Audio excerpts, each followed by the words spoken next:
এখন আর বন্দুকের নলে নয়, বরং মিসাইলের নিশানায় বসে আলোচনার টেবিলে বসার শর্ত ঠিক করা হচ্ছে। এমন এক হুমকি দেওয়া হয়েছে যেখানে খোলাখুলি বলা হচ্ছে আপনাদের আলোচনার টেবিলে আসতেই হবে, নইলে আমরা পুরো ইরানকে শেষ করে দেব। এত পরিমাণ মিসাইল ছোড়া হবে যে একটাও পাওয়ার প্ল্যান্ট বাঁচবে না, কোনো ইনফ্রাস্ট্রাকচার বা পরিকাঠামো থাকবে না, কোনো ব্রিজ, কোনো রেল লাইন, কিচ্ছু অবশিষ্ট থাকবে না। আমাদের সাথে কথা বলতে আলোচনার টেবিলে চলে আসুন এবং আপনাদের নিউক্লিয়ার এনরিচমেন্ট বা পরমাণু কর্মসূচি আমাদের হাতে তুলে দিন, বাকিটা আমরা বুঝে নেব, কিন্তু আপনাদের আসতেই হবে। এই গর্জন তেহরান শুনুক বা না শুনুক, ইসলামাবাদ কিন্তু ঠিকই শুনে নিয়েছে, কারণ হোয়াইট হাউস সরাসরি ইসলামাবাদকে মেসেজ দিয়ে দিয়েছে আপনারা প্রস্তুতি নিন। আর এই প্রস্তুতির মানে হলো আজ থেকে স্কুল কলেজ সব বন্ধ, কলেজের পড়াও অনলাইনে হবে। ইসলামাবাদ এবং রাওয়ালপিন্ডির সমস্ত শিক্ষা প্রতিষ্ঠান, দোকানপাট সব কিছু বন্ধ করে দেয়া হয়েছে। যে হোটেলে এই আলোচনা হওয়ার কথা সেখান থেকে সাধারণ মানুষদের বের করে দেয়া হয়েছে এবং নতুন করে কাউকে থাকার অনুমতি দেওয়া হচ্ছে না। হোটেলের চারপাশের বহুতলগুলোতে হাতে বন্দুক নিয়ে নিরাপত্তারক্ষী মোতায়েন করা হয়েছে। হোয়াইট হাউসের তরফ থেকে ইসলামাবাদকে এই কড়া নির্দেশ দেওয়া হয়েছে। একদিকে হোয়াইট হাউস তেহরানকে হুমকি দিচ্ছে, আর অন্যদিকে তেহরানও খোলাখুলি বলছে আমেরিকা দাদাগিরি দেখানোর কে, আমাদের পরমাণু কর্মসূচি কেড়ে নেওয়ার অধিকার ওদের কে দিল? এই নিউক্লিয়ার এনরিচমেন্ট আমাদের জাতীয় সম্পদ, আর আপনারা যদি ভাবেন আমাদেরকে যুদ্ধে ভয় পাওয়াবেন তাহলে শুনে রাখুন, আমরা আমাদের প্রাণ দিতে প্রস্তুত, আমরা শহীদ হতে রাজি, সব কিছু বিসর্জন দিতেও প্রস্তুত, তাই অবাক হবেন না। আমেরিকা ধরেই নিয়েছে যে আগামীকাল অর্থাৎ মঙ্গলবার আলোচনা হবে, আর সোমবার অর্থাৎ আজ জেডি ভ্যান্স ইসলামাবাদের উদ্দেশ্যে রওনা হবেন এবং সন্ধ্যের মধ্যেই তিনি সেখানে পৌঁছে যাবেন। তার সাথে থাকবেন উইটকফ এবং ট্রাম্পের জামাই সহ সেই একই টিম এই আলোচনায় অংশ নেবে। ইসলামাবাদে সেই একই হোটেল থাকবে, একইভাবে নিরাপত্তারক্ষীর উপস্থিতিও থাকবে, কিন্তু এবার সারা বিশ্ব থেকে আসা সাংবাদিকদের জন্য সেই সুযোগ বা জায়গা থাকছে না, যা প্রথম দফার আলোচনায় ছিল। কারণ এবার মিসাইলের নিশানায় রেখে এই আলোচনার ঘোষণা দেয়া হয়েছে। কিন্তু তেহরান একদমই প্রস্তুত নয়, তাদের রেভলিউশনারি গার্ডও রাজি নয়। তাদের প্রশ্ন, এটা কেমন আলোচনা যেখানে আপনারা আমাদের উপর অর্থনৈতিক অবরোধ চাপিয়ে রেখেছেন, আবার মুখে যুদ্ধবিরতির কথা বলে আলোচনার টেবিলে আসার কথা বলছেন? এটা অসম্ভব, আমরা আসবো না, কোনো আলোচনা হবে না। আর আপনারা সোশ্যাল মিডিয়ায় বসে কোনো সিদ্ধান্ত নেবেন না, আমাদের এখানে সিদ্ধান্ত নেবেন আমাদের সুপ্রিম লিডার খামেনি। তিনি যে সিদ্ধান্ত নেবেন তার উপরে ভিত্তি করেই ইরান থেকে কাউকে ইসলামাবাদে যেতে হলে সে যাবে। যে কোনো সিদ্ধান্তে চূড়ান্ত শিলমোহর দেবেন সুপ্রিম লিডার খামেনি। তিনি এখন কোথায় আছেন তা কেউ জানে না, কারণ তার জীবনের ঝুঁকি রয়েছে। তিনি কোনো বাংকারে আছেন, কোন বাংকারে আছেন কারোর জানা নেই, কিন্তু সবাই জানে ইস্পাহানের বাংকারের নিচেই নিউক্লিয়ার এনরিচমেন্ট বা পরমাণু কর্মসূচি চলছে। আমেরিকা এটা ভালো করেই জেনে গেছে যে প্রচুর পরিমাণে মিসাইল এবং ড্রোন এই মুহূর্তে বাংকারগুলোতে রেভলিউশনারি গার্ডের হাতেই রয়েছে। তাহলে এই আলোচনা যদি না হয়, তবে কি সত্যি ট্রাম্প মিসাইল ছুড়বেন? ইসলামাবাদ কি সত্যি এইসব প্রস্তুতি শুধু হাওয়ায় ভাসিয়ে করছে? আমার মনে হয় আজ আমাদের প্রতিটি শব্দ খুব মনোযোগ দিয়ে শোনা উচিত। যে কথা হোয়াইট হাউস বলছে, যে কথা তেহরান আলোচনা করছে, আর যার ভিত্তিতে হোয়াইট হাউসের নির্দেশে ইসলামাবাদ নিজেদের প্রস্তুতি নিচ্ছে। যদিও পাকিস্তানের সেনাপ্রধান আসিফ মুনিরের কাছে এমন কোনো খবর নেই, আর আইএসপিআরের তরফ থেকেও এমন কোনো দাবি করা হয়নি যে ইরান আলোচনার জন্য রাজি হয়েছে। একদমই না। আসিফ মুনির তেহরান ঘুরে এসেছেন ঠিকই, কিন্তু তার হাত খালি। ঠিক যেমন প্রথম দফার 21 ঘন্টার আলোচনার পর জেডি ভ্যান্সের হাত খালি ছিল, আর তিনি চরম হতাশা নিয়ে ওয়াশিংটনে ফিরে গিয়েছিলেন। তাহলে এর আসল মানে কি? আমেরিকা বা ট্রাম্প কি এমন এক ফাঁদে আটকে গেছেন যেখানে দাঁড়িয়ে তারা তাদের শেষ চালটা খেলতে চাইছেন? তারা কি গোটা বিশ্বকে এটা দেখাতে চাইছেন যে আমরা সব রকম চুক্তির জন্য প্রস্তুত ছিলাম, কিন্তু তেহরান সাড়া দেয়নি বলেই আমরা ইরানকে শেষ করে দেব বা ধ্বংস করে দেব? নাকি এটা একটা প্রচণ্ড মানসিক চাপ যার জন্য ইসলামাবাদকেও পুরোপুরি প্রস্তুত করা হয়েছে?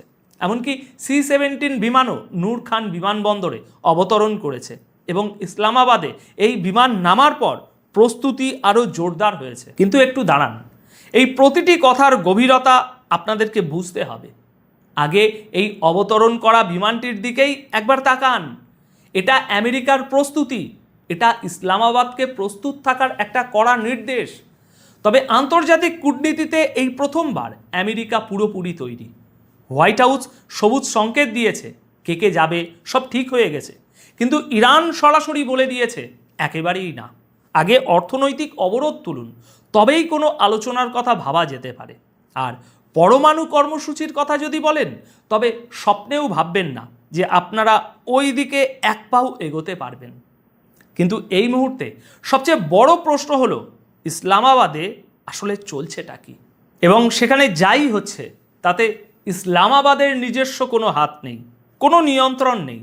সবটাই সরাসরি হোয়াইট হাউসের নির্দেশ। আর আমেরিকার প্রেসিডেন্ট এটা রীতিমতো সোশ্যাল মিডিয়ায় লিখেছেন, ইন্টারভিউ দিয়েছেন, দুটি জায়গায় সাংবাদিকদের সাথে কথা বলেছেন এবং তিনি যা বলেছেন তার অর্থ একদম পরিষ্কার। মিসাইলের নিশানায় রেখে আলোচনা, আর যদি চুক্তি মানা না হয় তবে প্রতিটা পাওয়ার প্ল্যান্ট, প্রতিটা ব্রিজ আমরা উড়িয়ে দেব। তিনি ফক্স নিউজে গিয়ে খোলাখুলি বলেছেন, ওবামার মতো ভুল আমি করব না, আমি কোনো আপোষ করব না, আমাদের নিউক্লিয়ার এনরিচমেন্ট আটকাতেই হবে, তাতে যাই হয়ে যাক। এইসব কথার পর ইরানের তরফ থেকেও কড়া জবাব এসেছে। ইরানের প্রেসিডেন্ট মাসুদ পেজিশিয়ান খোলাখুলি বলে দিয়েছেন, ট্রাম্প বলছেন ইরান নাকি নিজের পরমাণু অধিকার ব্যবহার করতে পারবে না, কিন্তু উনি এটা বলছেন না যে কোন অপরাধে, উনি কে আমাদের আটকানোর? কোনো দেশকে তার নিজস্ব অধিকার থেকে বঞ্চিত করার উনি কে? আমরা তো কোনো যুদ্ধ করছি না, আমরা আত্মরক্ষা করছি। আর এই আত্মরক্ষা করতে গিয়ে যদি আমরা শহীদও হয়ে যাই তাতেও ক্ষতি নেই, কিন্তু আমরা কিছুতেই মাথা নত করব না। আত্মরক্ষার স্বার্থে যদি যুদ্ধ করতে হয় আমরা প্রস্তুত আছি। এটা স্পষ্টতই একটা না, এটা একটা সরাসরি প্রত্যাখ্যান। এর উদ্দেশ্য হলো হোয়াইট হাউসের এই আগ্রাসী পদক্ষেপকে আটকে দেওয়া। কিন্তু হোয়াইট হাউস অন্য কিছুই ঠিক করে রেখেছে। ট্রাম্প যা লিখেছেন, ইন্টারভিউতে যা বলেছেন, তার প্রতিটা শব্দ খেয়াল করুন। তিনি বলেছেন, আমার প্রতিনিধিরা পাকিস্তানের রাজধানী ইসলামাবাদে যাচ্ছে, তারা আজ সন্ধ্যার মধ্যে আলোচনার জন্য সেখানে পৌঁছে যাবে। আমরা খুব সঠিক এবং যুক্তিসঙ্গত একটি চুক্তির প্রস্তাব দিচ্ছি। আমার আশা তারা এটা মেনে নেবে, কারণ তারা যদি এটা না মানে তাহলে আমেরিকা ইরানের প্রতিটি পাওয়ার প্ল্যান্ট এবং প্রতিটি ব্রিজ ধ্বংস করে দেবে। যদি এই আলোচনা ব্যর্থ হয় তবে আর কোনো ছাড় দেওয়া হবে না। ইরানের ব্রিজ এবং পাওয়ার প্ল্যান্ট খুব দ্রুত এবং খুব সহজেই গুড়িয়ে দেওয়া হবে। ট্রাম্প আরও বলেছেন, ইরান শনিবার হরমুজ প্রণালীতে গুলি চালিয়ে যুদ্ধবিরতির চুক্তির লঙ্ঘন করেছে। যদিও অবরোধ আমরা করেই রেখেছিলাম, তবু তারা গুলি কেন চালালো? এতে তো ক্ষতি তাদেরই হচ্ছে। প্রতিদিন তাদের $50 কোটি ক্ষতি হচ্ছে। আমেরিকার এতে কোনো ক্ষতি নেই। আর এর জবাবে যখন ইরানের কমান্ডাররা সামনে আসেন তখন তারা খোলাখুলি বলেন, আমেরিকা আসলে ইসরায়েলের জন্য যে যুদ্ধে ঝাঁপিয়ে পড়েছে সেখানে তাদের শুধু হারানোরই আছে, পাওয়ার কিছু নেই। কারণ আমরা তাদের কিছুই পেতে দেব না। আমরা জানি আমাদের ক্ষতি হচ্ছে, কিন্তু এখন এই যুদ্ধের পরবর্তী পরিস্থিতি কোনোভাবেই 3টে জিনিস মেনে নেওয়ার অনুমতি দেয় না। প্রথমত, আমাদের উপর যে নিষেধাজ্ঞা বা স্যাংশন চাপানো আছে তা যে কোনো মূল্যে শেষ করতে হবে। অর্থাৎ এই যুদ্ধ তখনই থামানো হবে যখন স্যাংশন তুলে নেওয়া হবে, কারণ বছরের পর বছর ধরে আমরা এই স্যাংশন দেখে আসছি।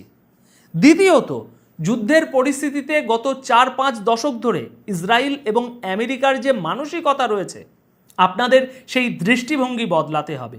আপনারা যুদ্ধের হুমকি দিয়ে আন্তর্জাতিক স্তরে ইরানকে একঘরে করে রেখেছেন, কিন্তু এখন যখন যুদ্ধ শুরু হয়েছে তখন যুদ্ধই হবে। চুক্তির টেবিলে বসার আগে আপনাদের গ্যারেন্টি দিতে হবে। এখন আর শুধু সাময়িক যুদ্ধবিরতি নয়, বরং ভবিষ্যতে আর কখনোই যুদ্ধ হবে না, সেই পার্মানেন্ট গ্যারেন্টি আপনাদের দিতে হবে। আর আপনারা যে হরমুজ প্রণালীর কথা বলছেন যে আমরা সেখানে গোলাগুলি কেন করছি, তাহলে একটা কথা জেনে রাখুন, আমরা আমাদের সুপ্রিম লিডার খামেনি নই। তিনি সব ঠিক করবেন যে আমাদের কোন পথে এগোতে হবে। যেখানে আমাদের টোল বা মাসুল নেওয়ার অধিকার আছে, আর সেখানে আমরা সেটা করবই, আমরা নেবই। আর এই জন্যই আমরা সেই সব দেশকে টার্গেট করছি যারা ভাবছে যে হোয়াইট হাউসের নির্দেশেই সব চলে। ওরা ভাবছে ওদের নৌবাহিনীর উপস্থিতি আর অবরোধ দিয়ে সব নিয়ন্ত্রণ করবে, কিন্তু ওদের দাদাগিরি একেবারেই চলবে না। এই বার্তা আইআরজিসির মুখপাত্রের তরফ থেকে এসেছিল। একজন কমান্ডারের অবস্থান থেকে খোলাখুলি গোটা দুনিয়ার সামনে রাখা হয়েছে। শহীদ হওয়ার জন্য, প্রাণ বিসর্জন দেওয়ার জন্য এখন ইরানের মন্ত্রিসভা পর্যন্ত তৈরি হয়ে বসে আছে। যে মন্ত্রিসভা কাল পর্যন্ত সরকার চালাতো, এই মুহূর্তে পুরোপুরি আইআরজিসির নির্দেশ মেনেই সে দেশের সমস্ত রাজনৈতিক পরিস্থিতি চলছে। এই বার্তাটা মোটেও ছোটোখাটো বিষয় নয়।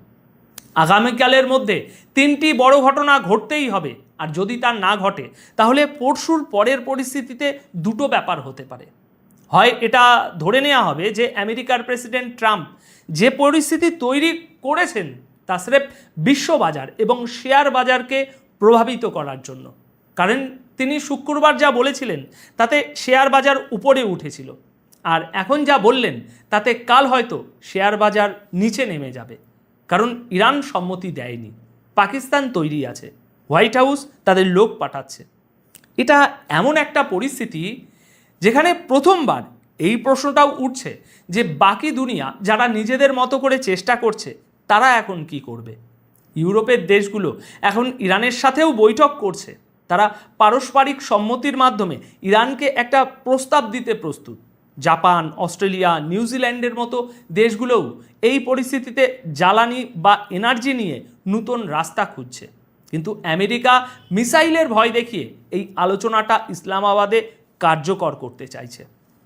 দেখুন দর্শক, এই মুহূর্তে সবচেয়ে বড় 4টি প্রশ্ন আমাদের সামনে এসে দাঁড়িয়েছে। প্রথম প্রশ্ন, ডেডলাইন বা সময়সীমা শেষ হলে কি সত্যি সত্যি হামলা হবে? ডেডলাইন শেষ হলে কি নতুন কোনো সিজফায়ার শুরু হবে? যদি ডেডলাইন পেরিয়ে যায় তাহলে কোন দেশ জয়ের আনন্দে মাতবে, আর কোন দেশ নিজেকে সরাসরি যুদ্ধে ঝাঁপিয়ে পড়তে দেখবে? দ্বিতীয় প্রশ্ন, এটা হলো ইরানকে নিয়ে, যে এখনো পর্যন্ত সোজা না বলে এসেছে। তারা বলছে আমরা ইসলামাবাদ যাব না, কোনো আলোচনা হবে না, আপনাদের কাছে কোনো সুস্পষ্ট কাঠামো নেই, আপনারা শুধু আপনাদের শর্তগুলো আমাদের উপরে চাপিয়ে দিতে চাইছেন, আমরা কোনো শর্ত মানব না। এই 4টি শর্ত নিয়েই পাকিস্তানের সেনাপ্রধান আসিফ মুনিরের হাত একেবারেই খালি। তিনি আলোচনার জন্য তেহরানে গিয়েছিলেন, আর সেখান থেকে ফেরার পর পাকিস্তান থেকে শুধু একটা লাইনেরই বিবৃতি এসেছে, আঞ্চলিক শান্তি বজায় থাকুক, আর এই শান্তির জন্য পাকিস্তানের মধ্যস্থতার ভূমিকা যেন গোটা বিশ্বের সামনে ফুটে ওঠে। সেনাপ্রধান আসিফ মুনির ঠিক এই চেষ্টাই করেছেন। অর্থাৎ ইরান যদি তাদের অবস্থানে একদম অনড় থাকে তাহলে এরপর রাস্তা কোন দিকে যাবে? তৃতীয় প্রশ্ন, এই প্রশ্ন খোদ মধ্যস্থতাকারী দেশ অর্থাৎ পাকিস্তানকে নিয়ে, কারণ এই মুহূর্তে পাকিস্তানের গোটা কূটনীতি এবং রণনীতি পুরোপুরি হোয়াইট হাউসের ইশারায় চলছে। তো আমেরিকা আর পাকিস্তানের এই যে বন্ধুত্ব, আগামী দুদিনের মধ্যে এরও একটা বড় পরীক্ষা হতে চলেছে। আর চতুর্থ ও শেষ প্রশ্নটা সত্যিই ভয় ধরানো, কারণ এই পরিস্থিতিতে বারবার একটা প্রশ্নই ঘুরে ফিরে আসছে, ইরানের কাছে যদি 60% এনরিচ ইউরেনিয়াম থাকে, জানিয়ে ট্রাম্প বারবার বলছেন যে এটা আমাদের যে কোনো মূল্যে চাই, আর ইরানও পাল্টা বলছে যে আমাদের পরমাণু অধিকার কেড়ে নেওয়ার ট্রাম্পকে। যখন এই ধরনের কথা চলছে তখন নতুন প্রশ্ন এটাই যে আমেরিকা কি সত্যি সত্যি ইরানকে ধ্বংস করতে ময়দানে নামবে? আর এসবের মাঝেই নিজেদের অস্ত্রের ট্রিগারে আঙুল রেখে দিয়েছে তেল আবিবে বসে ইসরায়েল। তাদের সেনাদল IDF অন্যদিকে তেহরান বা ইরানের ভিতরে আইআরজিসিও ট্রিগারে আঙুল রেখে বসে আছে। এই পরিস্থিতি এমন একটা দিকে চলে না যায় জানিয়ে আমেরিকার গুপ্তচর সংস্থাগুলোও চরম অস্থিরতায় ভুগছে।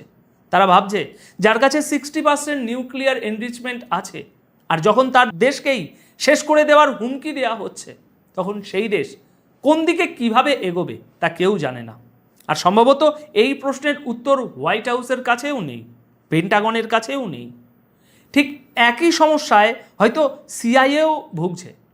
ইসরায়েলি গুপ্তচর সংস্থা মোসাদও তাদের ব্লুপ্রিন্টে কখনো নিশ্চিত করে জানতে পারেনি যে ইরানের কাছে আদেও পরমাণু অস্ত্র আছে কি নেই। এর উপর চীন আর রাশিয়ার থেকে ইরান যে সাহায্য পাচ্ছে, সেটা স্যাটেলাইটের মাধ্যমে দেওয়া গুপ্তচর তথ্যই হোক বা রাসায়নিক ও বারুদ লাগাতার তেহরানে পৌঁছানো হোক, এরপর তাদের আসল শক্তি যে ঠিক কতটা, সেটা এই সিজফায়ারের পর কেউ আন্দাজও করতে পারছে না।